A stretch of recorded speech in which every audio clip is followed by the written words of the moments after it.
আমার জাকির ভাই, আপনার আরেকটা প্রশ্ন জবাব এখন দেবেন মুহাদ্দিস সাহেব হুজুর। আপনার প্রশ্নটা ছিল ইনভেস্টমেন্টে বাড়ির উপর জাকাতের নিয়ম কি? বাড়ির মূল্যের উপর জাকাত দিতে হবে নাকি বাড়ি থেকে বাৎসরিক ইনকামের উপর জাকাত দিতে হবে? এই প্রশ্নের উত্তর দেওয়ার জন্য আমি অনুরোধ করব জনাব মুহাদ্দিস সাহেব হুজুরকে। বিসমিল্লাহির রহমানির রহিম।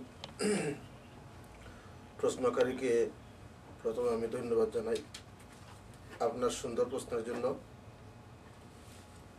ইনভেস্টমেন্ট বাড়ি বলতে আমি যা বুঝি যে কারো বসবাসের জন্য একটা বাড়ি তো আছেই, এরপরে যদি উনি বিজনেসের জন্য একটি বাড়ি কিনেন, অর্থাৎ এই বাড়িটা উনি ভাড়া দিবেন, এর মাধ্যমে তার ব্যবসা হবে বা কিছু উনি প্রফিট হবে তার। এ ধরনের বাড়িতে আসলে একটা না যদি এর বেশিও হয় তো এই বাড়ির উপর কোনো আসলে জাকাত আসে না।